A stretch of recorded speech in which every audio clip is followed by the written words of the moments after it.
Selamat pagi saudaraku yang dikasihi Tuhan. Mari persiapkan hati kita untuk mendengarkan firman-Nya. Mari berdoa. Ya Tuhan, terangilah hati dan pikiran kami, agar kami mampu mengerti kedalaman kasih-Mu melalui firman-Mu. Dan tolonglah kami Roh Kudus, bahwa dari setiap firman-Mu yang kami dengarkan, hidup kami semakin diubahkan. Di dalam nama Tuhan Yesus kami berdoa. Amin. Yesaya 43 ayat 19. Lihat, aku membuat sesuatu yang baru, yang sekarang sudah tumbuh. Belumkah kamu mengetahuinya? Ya, aku hendak membuat jalan di padang gurun dan sungai-sungai di padang belantara. Saudaraku, renungan pagi edisi Senin 12 Oktober 2020. Aku membuat sesuatu yang baru. Ada ungkapan seperti ini, bahwa dalam hidup ini kita masih beruntung karena kita selalu punya banyak pilihan. Apapun masalah kita, tetap saja banyak pilihan solusi yang tersedia. Hal ini senada dengan pandangan Gilbert Keith Chesterton, bagaimana menemukan solusi atas masalah. Gilbert berpendapat, ini bukan karena mereka tidak bisa menemukan solusi, tapi karena mereka tidak mampu memahami masalah. Saudaraku, setiap persoalan dalam kehidupan kita, tingkat kesulitannya sangat berbeda-beda. Ada persoalan yang terasa lebih ringan karena mungkin pernah kita alami, dan kita tahu alternatif pemecahan masalahnya. Tapi ada juga yang membuat kita sepertinya tidak punya daya. Entah karena waktunya cukup lama, atau karena datang tiba-tiba tanpa diduga, dan kita belum menyiapkan solusi apapun. Dan mungkin juga kita sudah mengupayakan berbagai macam solusi, tetapi hasil yang diharapkan juga tidak kunjung datang.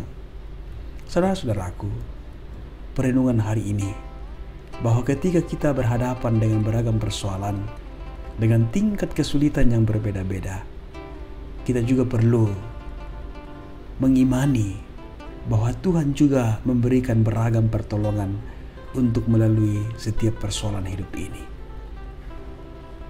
Kalau kita merasa banyak persoalan baru, terutama dalam masa pandemi sekarang ini, kita juga tetap yakin bahwa Tuhan juga memberi pertolongan-pertolongan yang baru. Yesaya 43:19. Lihat, aku membuat sesuatu yang baru, yang sekarang sudah tumbuh, belumkah kamu mengetahuinya? Ya, aku hendak membuat jalan di padang gurun dan sungai-sungai di padang belantara. Saudaraku, Yesaya 44 ini ditulis saat bangsa Israel berada di pembuangan. Mereka tidak tahu bagaimana masa depan mereka. Mereka juga tidak tahu apa yang mereka bisa lakukan untuk bisa kembali ke tanah mereka di Yerusalem. Dan pada saat itu, apa Tuhan tidak berbuat seperti yang telah diperbuat Tuhan ketika mereka diperbudak di Mesir? Kenapa Tuhan tidak mengutus pemimpin besar untuk memimpin keluar dari Babel? Atau kenapa Tuhan tidak berbuat perkara-perkara ajaib seperti banyak perkara ajaib yang telah membebaskan mereka dari Mesir itu? Saudara-saudaraku, lalu pertanyaannya, apakah Tuhan membiarkan saja umatnya berjuang sendiri dalam persoalan berat hidupnya? Di tengah-tengah keterpurukan bangsa Israel, ternyata Tuhan ada, hadir di sana dan mengatakan, "See, I am doing a new thing." Aku hendak membuat sesuatu yang baru. Tentunya saudara bahwa hal ini sangat menyejukkan bangsa Israel kala itu. Saudaraku, untuk bisa melalui persoalan, kita perlu percaya bahwa Tuhan selalu bersedia menolong kita. Dia memberi kekuatan kepada kita, tidak seperti yang kita bayangkan. Di sini menarik bahwa Dia katakan, aku akan menjadikan sesuatu yang baru. Tuhan tidak katakan di sini aku akan bersamamu dan segera tiba di tempat yang kau inginkan, atau segera kembali dan tiba di Yerusalem. Tetapi yang dia katakan, aku akan membuat jalan di padang gurun dan sungai-sungai di padang belantara. Saudaraku, pertolongan dari Tuhan tidak harus spektakuler. Bisa saja tertuang dalam hal-hal sederhana. Bisa saja tertuang dalam kekuatan kecil dari orang-orang yang ada di sekitar kita. Saudara, di tengah-tengah persoalan kehidupan, terlebih di masa-masa pandemik ini, mungkin saja kondisi perekonomian kita tidak langsung seperti sedia kala. Mungkin juga ada yang sungguh bergumul karena di PHK. Dan mungkin juga persoalan-persoalan yang lain muncul akibat daripada pandemik ini. Namun tetaplah yakin bahwa Tuhan tidak tinggal diam.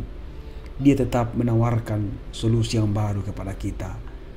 Tuhan janjikan ada jalan di tengah padang gurun.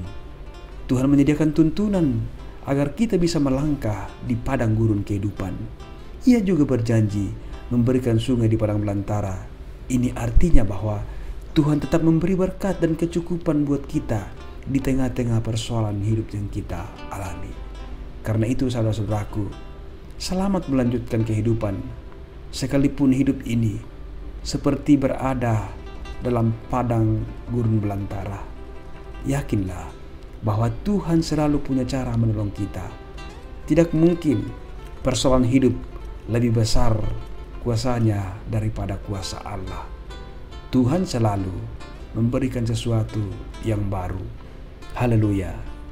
Amin. Mari kita berdoa. Terima kasih ya Tuhan untuk firman-Mu yang kembali menyejukkan jiwa kami pada pagi hari ini. Kami sadar Tuhan bahwa terkadang kami sepertinya tidak punya daya menghadapi berbagai macam persoalan kehidupan ini. Terkadang kami melihat bahwa kuasa dari persoalan itu lebih besar daripada kuasa-Mu. Ampuni kami Tuhan atas ketidakmampuan kami melihat kasih-Mu, melihat pertolongan-Mu di setiap beban hidup persoalan yang kami alami dalam kehidupan ini. Kami kembali diteguhkan pada pagi hari ini bahwa ternyata Tuhan tidak tinggal diam. Engkau selalu menawarkan dan memberikan solusi yang baru di setiap persoalan hidup yang kami alami. Terima kasih Tuhan atas kasih-Mu yang luar biasa yang selalu ada bersama dengan kami.